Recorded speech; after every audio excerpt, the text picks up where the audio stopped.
So I do hereby declare, got to make him very official now that we have only a few left, this UD3 school board meeting open for February 6, 2017. And for our TV audience and our folks out there, let's do a quick round of introductions. Nick, we'll begin with you. Nick Cole, Gary Jack, Bob Ritter, Middlebury. Laura Lass, Salisbury. J.P. Reese, Middlebury. Peter Conlon from Cornwall. Mark Perrin from Middlebury. Vicki Wells, Assistant Superintendent of Student Services. Kristen Holzman Frankfort, Mom's principal. Scott Seaman, middle school. Not expecting anybody else. Phil Lawson, high school principal. All right, so just a little change in the order of our agenda. We'll see if there's any public comment, and then we have a residency request that's under 6A. We're going to move that right up to the top so that our guests can leave soon. Any other comments from the public? Okay. You folks here on the residency request, please join us up nice and close if you would.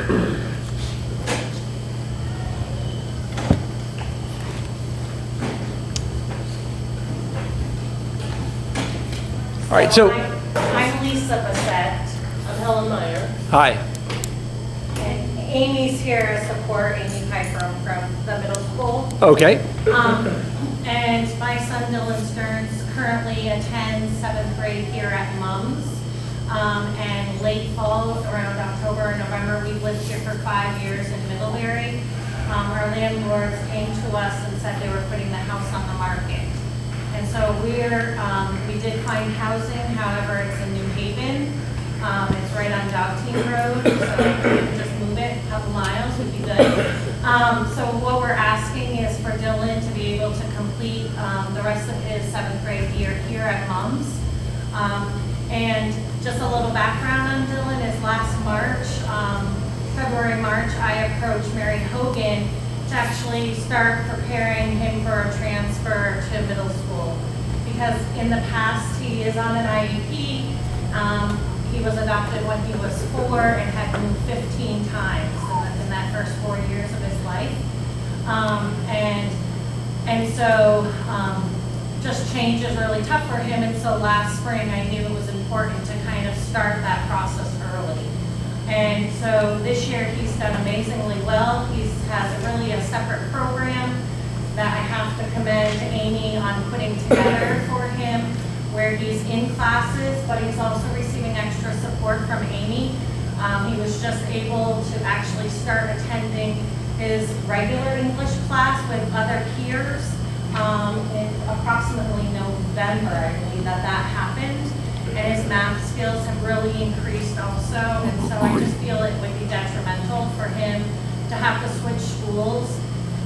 We will be leaving at the end of February, and I just feel like it would be detrimental to his education to have to uproot him before the end of the school year. So I'm just asking if you could please continue the remainder of the school year at Mums. Okay, so this is a decision that this board makes because we're essentially waiving tuition to let somebody from out of the district attend the school. It's the first time it's come up since I've been on the board.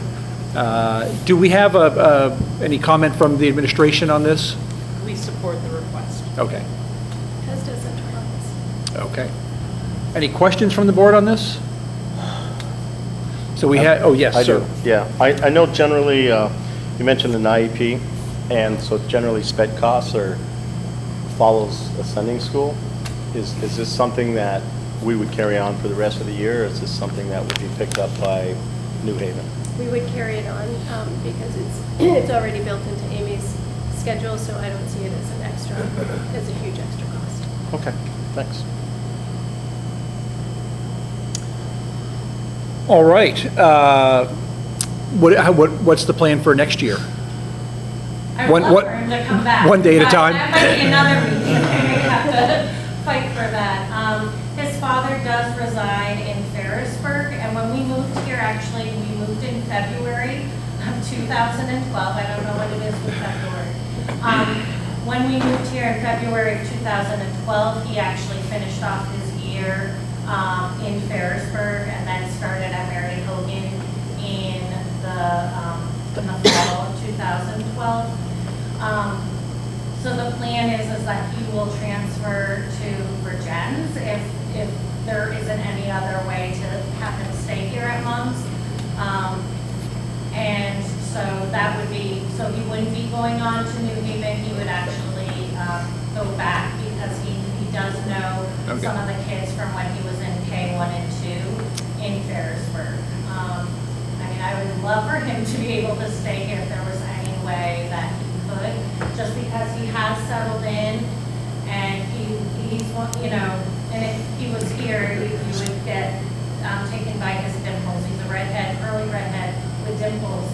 And he's got a great love of life, but he's definitely a hands-on learner. So I already know for 9th grade that he's going to be at Hannaford Career Center because that's where he's going to exceed in his educational career, and that he's just not able to have that stability in the high school environment. So, you know, I really looked at his long-term educational programming and just, you know, and like I said, if we have to move him next year, it would definitely be to Virgins, and I would start that transition with Amy this spring, how that would work, and she could also be a support for the people who he would be working with in Virgins if that were the case. All right. I haven't told her that yet. Okay. Thank you. Just it. If there are no further questions, I'd like a motion to approve the residency request as proposed on February 6, 2017. Moved and seconded. Is anybody taking notes? Yeah. Mark is. Oh, No. You got it? Thank you very much, JP. Okay, And that request is for the remainder of the school year? remainder of this, yeah, current school year. Okay, all those in favor, say aye. Aye. Anybody opposed? Thank you for coming in. Thank you very much. You're very welcome. I appreciate it, and Uh, thank you for all that you do, because it has been a great transition. Great. For him to Mums, so I appreciate that. Good luck with the rest of the year. Thank you. All right. Let's get some minutes out of the way. Somebody move that we approve the minutes of December 5th, 2016, and January 17th of 2017. That's a Laura move? No, it's Laura. Break those up, Can we? Sure. because one I can be here for when I wasn't. All right, we have to do a double vote then. Yeah, gotcha. Okay, how about a motion that we approve the December 5th, 2016? So moved. Anybody, second from Jerry. All those in favor, or anybody want to make any changes on them? All those in favor of approving December 5th, 2016 minutes, please say aye. Aye. Anybody opposed? And anybody abstaining? I believe I was not there. And Bob's abstaining. Okay, how about a motion to approve the January 17th, 2017 minutes? Jerry moves it, Laura seconds. All those, anybody want to make any changes? All those in favor, say aye. Aye. Anybody opposed? And we got it. Got it. And You've used your abstain or- yearly allotment of abstentions, For by both? the way. So you were voting the That's it, same on that's all both? you get. Yeah, but then, I didn't know he was. All right. All right, JP, you are up.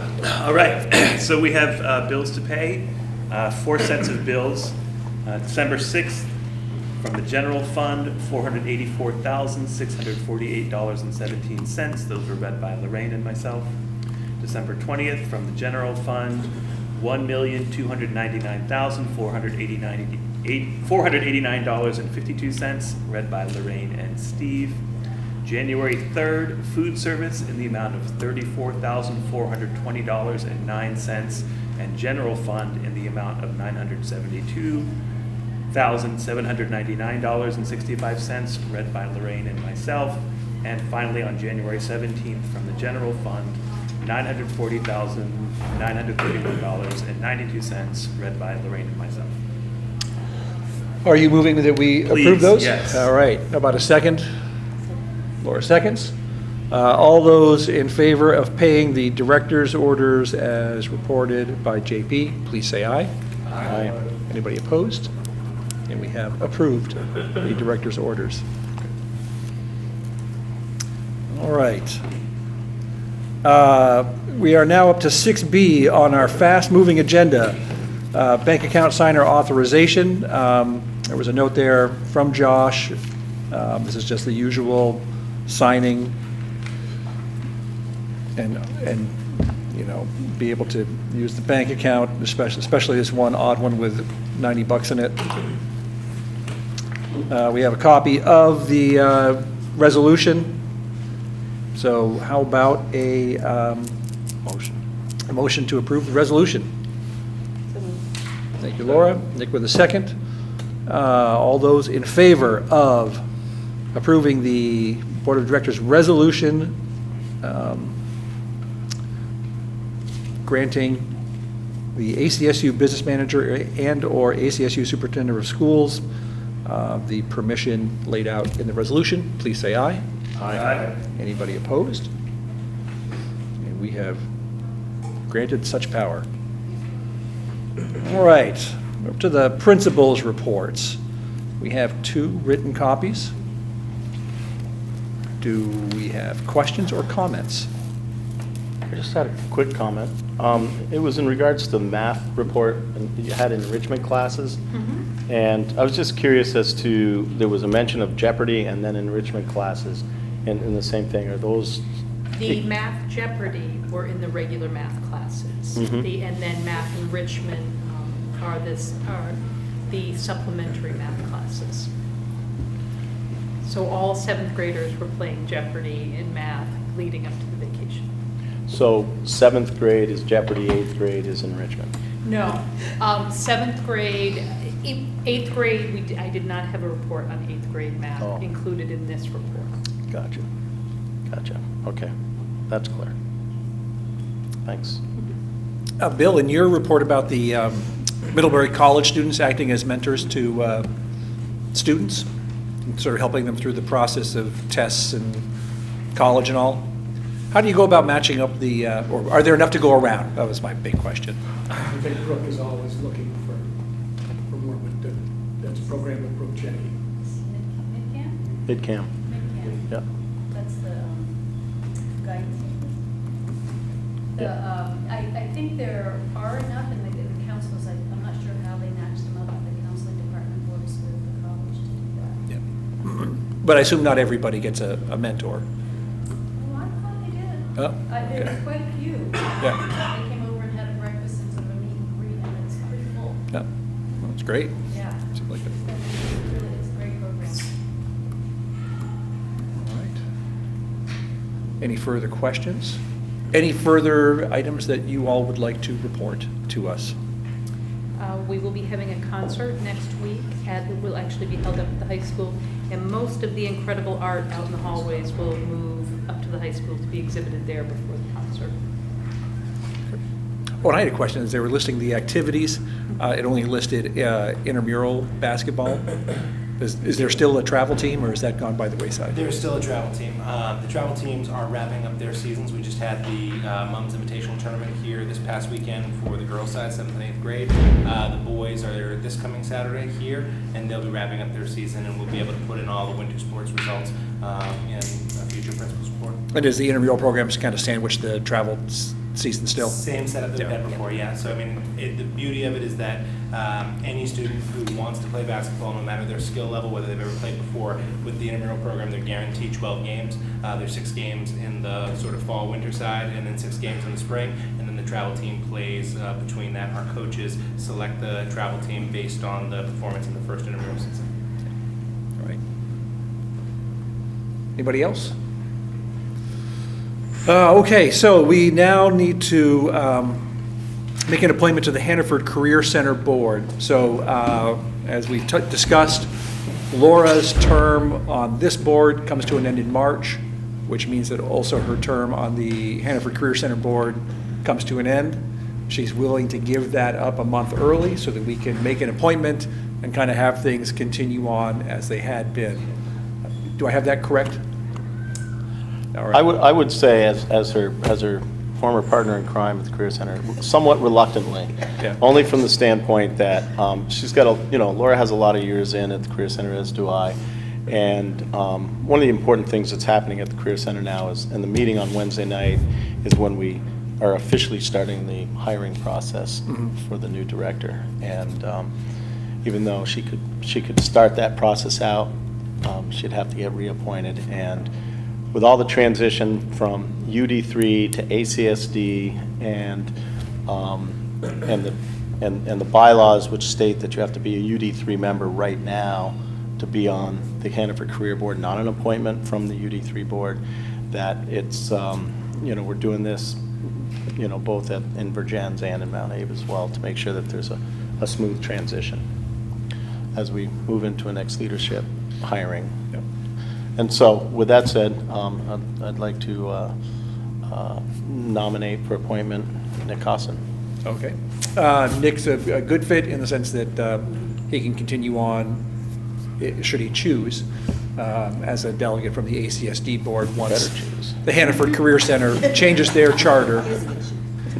What's that?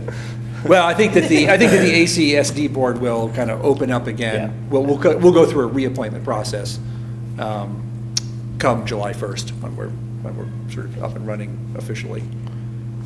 So anyway, we have a nomination. If that's the process that we use, we can just by consensus appoint Nick to the Hannaford Career Center board unless there are any objections. Or I want to say that, unless there are any questions.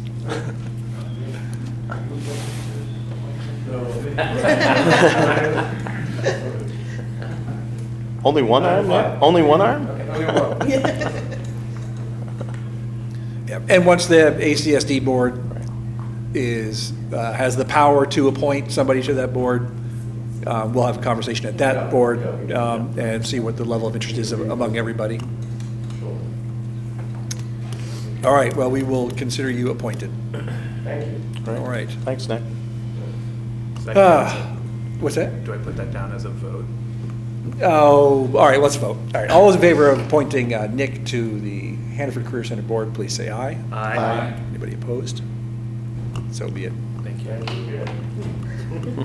And there's a question for you guys. What, do you lay out the appointment process or do you leave that up to the local board? No, that's entirely up to the All local right, board. so it could even be just an appointment by the chair Well, or whatever It's method not we in choose. bylaws, then. It's that they just have to be, the Career Center bylaws have to be changed to reflect the fact that it'll no longer be UD3, it'll Yeah. be ACSD. Right. Yeah, I just meant more the method. Could it just be a chair appointment or is that up to the sending board? It's up to the sending board, Okay. as far as I know. All right. All right, and now we have listed on our agenda a question yes, over here. Bill, sorry. It's appropriate to ask a question about, Please, anything to stretch the meeting out. so the Career Center is undergoing a search, I assume. I'm wondering if there's been a process established. Wednesday night. It'll happen Wednesday night. The chair, Establishment of a process. the chair of the board is supposed to have a plan Wednesday night. Bob Stevens will be there and formation of selection team or search team. Just to put a word in it, would be nice to have high school representation. Yeah, I've already done that. We talked earlier in the year. Yep. All right. Okay, discussion of our annual meeting preparation. Vicky, are you prepared to lead us in this conversation? No. Okay. Should I have been? Well, I guess what I'm going to have to do is to make sure that we have Dick willing to be our moderator for the meeting. The meeting, by looking at the agenda, should last about 6 to 7 minutes. Since all we are doing is appointing officers, we don't have any money to move around. We don't have a budget for anybody to talk about. Big turnout, I'm sure. We don't even have a fund balance to allocate? No, Are we going to reuse that? it all belongs to the big board. ACSD? Yeah. Oh, that. So anyway, please show up, I guess would be our call to action. I think it's the same evening as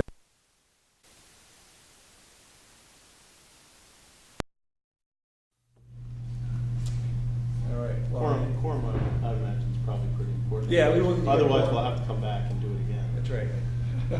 One Do we way know or what another. time? I don't really know if a quorum is all that important, but we don't really have much to do.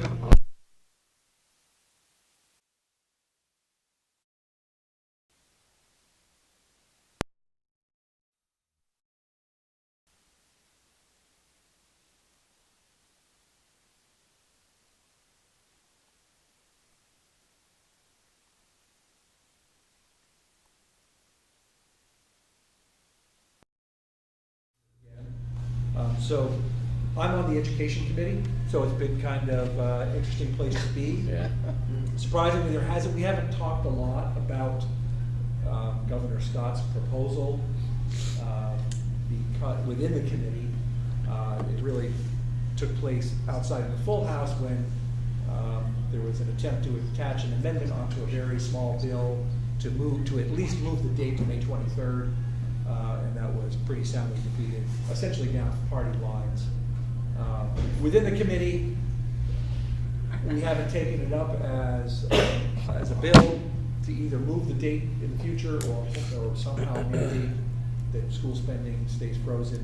The whole thing just seemed ill-timed. So what we've been doing in the committee actually is having a lot of testimony on some of the trickier areas of the state that are dealing with Act 46. And there's a bill before us to extend the deadlines by a year. There's another bill that would allow more leeway in creating alternative structures. So we've had a lot of people from different school districts coming in, talking about the challenges they face. Some of those challenges are very real based on geography or their surrounding supervisory unions sort of leaving them in the dust. Other testimony is really that people are kind of digging their heels in and don't want to change because they like what they have, especially when it comes to school choice. So we've heard a lot of that. The other issue we're dealing with is pre-K, Act 166, which is what mandated universal pre-K.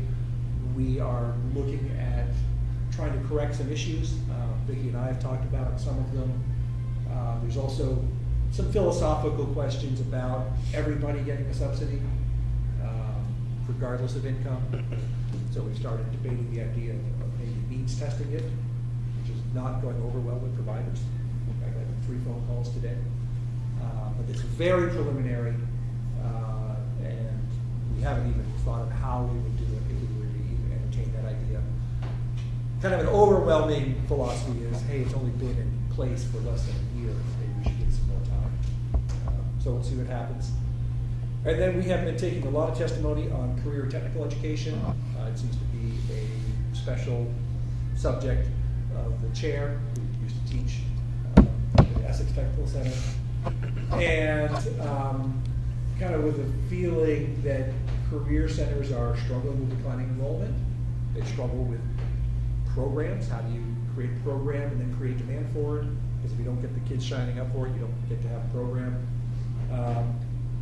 And a strong desire from the CTE people to have kids exposed to, I don't know, trades, I don't know if that's the right word, but the skills that are taught in career centers earlier, like in middle school, which, you know, I don't think anybody would object to in Middlebury, but it's a little hard for Virgins and Mount A because of distance. And really the challenges really do tend to be the logistical challenges more than the philosophical challenges. I know the chairman's hot on creating some sort of bill around it, but I'm not really sure what the issues are. We haven't gotten there yet. So that's kind of what's going on. Yes, Laura. Is there a timeline on when it's going to be decided whether you're going to follow through or do anything about the suggested cap on spending? Yeah, I mean, I think logically, since the extended date didn't go anywhere, and now budgets are submitted, they're warned, they're there, that I don't think we're gonna see that go anywhere this session. So It was kind of. Is that a guarantee? No guarantee. When will be the guarantee time? Like. Well, we don't have guarantees, but I think it's pretty solid. It's a pretty solid bet. Even many Republicans were troubled by the timing of this, since school boards have done their work. And also just sort of the top-down approach to it, really, where there's no local control and the governor's gonna tell you what you can and can't spend. So it's not looking, none of these things are looking likely for this year. But at the same time, there's a lot of support for the idea of more support for higher ed and more support for pre-K and early child education. And, you know, where to get that money from. The governor wants $4 million for higher ed. That was supposed to sort of be paid for by capping everybody's spending.